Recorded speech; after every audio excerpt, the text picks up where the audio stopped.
Offline आया madam 3 बजे। Class का टाइम 3:30 तक कर लो। 3:30। हाँ 3:30 हो गए। ठीक है। चलिए मेरी बात ध्यान से सुनिएगा बच्चे। 1 मिनट दीजिएगा बस और।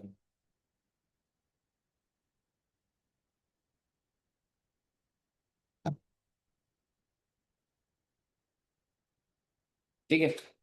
मैं आपको एक सर्विस कराने जा रहा हूँ, दैट इज लीगल सर्विस। ठीक है। ये लीगल सर्विस पेपर में आने के बहुत चांसेस है। क्यों? क्योंकि लीगल सर्विस पे आपको याद होगा आरसीएम भी था।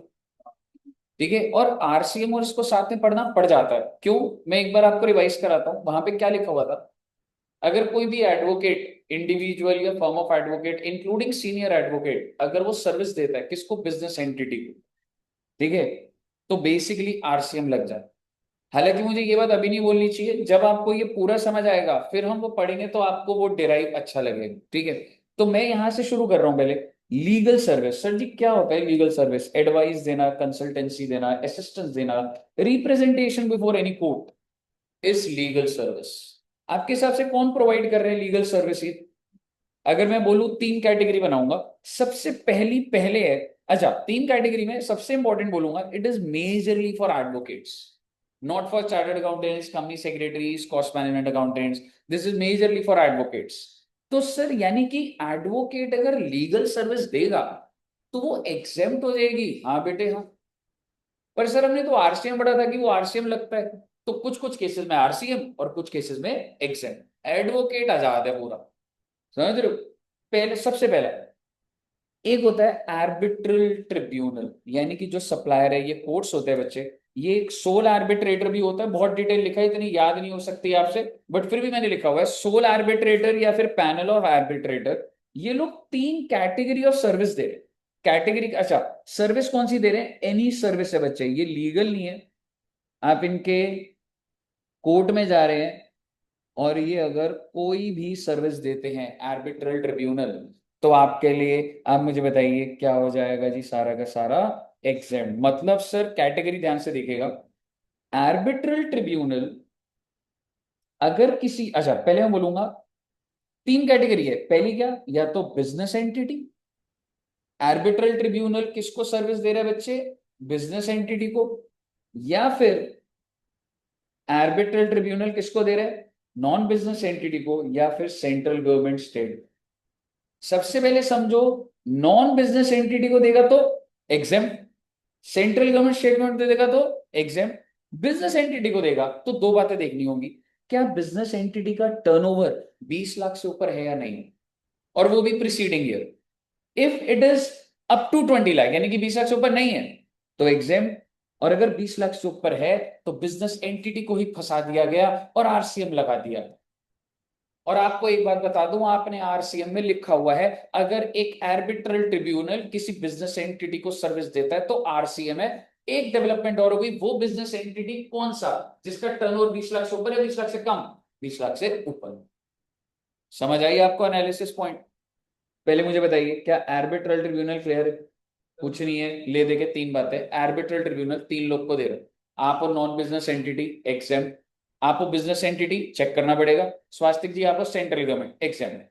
नॉन बिजनेस एग्जाम, आप अगर बिजनेस एंटिटी तो आपको मुझे टर्नओवर देखना, अप टू 20 लाख या more than 20। Up to 20 lakh exempt, more than 20 lakh taxable on RC basis. Clear है जी? इसके बाद आती है category firm of advocates. Advocates हैं, इंडिविजुअल एडवोकेट है। फर्म भी होता है, जैसे मान लो कोई पार्टनरशिप फर्म है जिसमें एडवोकेट्स हैं। इंडिविजुअल एडवोकेट, अकेला advocate, other than senior advocate. Sir ये सीनियर एडवोकेट क्या होता है बच्चे? बार काउंसिल होता है, हमें उसके अंदर नहीं जाना, but on the basis of analysis of high court and supreme court कुछ रूल्स होते हैं जिस हिसाब से किसी एडवोकेट को सीनियर एडवोकेट बोलते हैं। पर क्या सेकंड कैटेगरी में सीनियर एडवोकेट आ रहा है? नहीं आ रहा। क्यों? क्योंकि वो आएगा थर्ड कैटेगरी। अब हम एक सिंपल सा सोचते हैं, जैसे हमने मूवी देखी थी जॉली एलएलबी। आपको लग रहा है वो सीनियर एडवोकेट था या जनरल? जनरल था। तो मान के चल लो वो कौन सी सर्विस दे रहा है?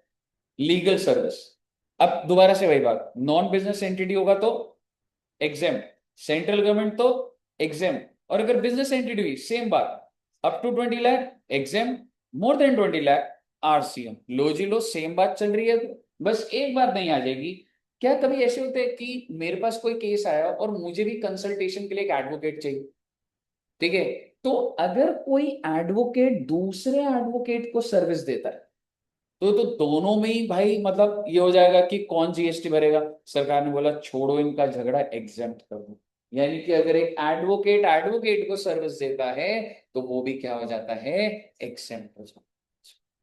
क्लियर है बच्चे? यहाँ पे बस एक नई बात ये आ गई कि एडवोकेट टू एडवोकेट, बताइए क्लियर है? लास्ट और फिर लीगल सर्विस कंप्लीट है आपकी।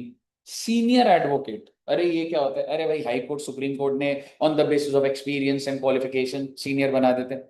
सीनियर एडवोकेट किसको दे रहे हैं? Non business entity exempt, central government exempt, business entity up to 20 lakh exempt, more than 20 lakh taxable.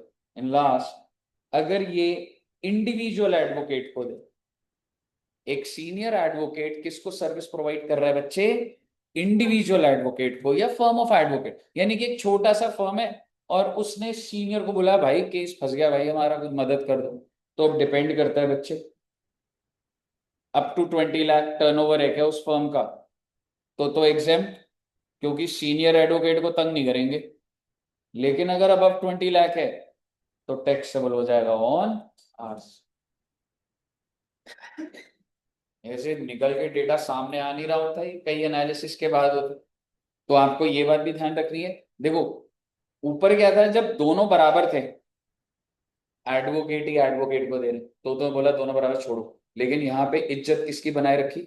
Senior. क्योंकि अगर सीनियर अगर एक फर्म इंडिविजुअल को उसको दे रहा है तो बोला भाई मैं नहीं कर रहा, और एग्जाम नहीं करा, सरकार ने बोला छोटे वाले को पकड़ लो। बताइए क्लियर है? अब मैं आपको इसको रिलेट कर रहा हूँ चार्ट से, ठीक है? बहुत छोटा सा रिलेशन बनाऊंगा, ऐसा कोई ऐसे नहीं। आपने चार्ज में पढ़ा था कि अगर एक advocate, individual advocate, firm of advocate including senior advocate, ऐसे लिखा हुआ था, कौन सी सर्विस देता है? लीगल सर्विस किसको देता है? To a business entity located in taxable territory. तो क्या लग जाता है? क्या मैं अब इसको, जब मैंने इतना पढ़ लिया, क्या मैं ये बोल सकता हूँ ये वो बिजनेस एंटिटी है जिसका aggregate turnover exceeds, because the aggregate turnover does not exceeds of the business entity, तो आरसीएम लगी नहीं रहना भाई, एग्जेम्प्ट है ना? समझ रहे हो? तो 10 लाख के, बताइए क्लियर? तो ये आपकी सारी की सारी कौन सी सर्विस थी बच्चे? Legal service. कही क्लियर है बच्चे? सर बट अगर ये बिजनेस एंटिटी घुस वाला हो तो 40 लाख की लिमिट देखनी पड़ेगी। तो बहुत ही वो वाली चीज है, एक बार रुक जा बस।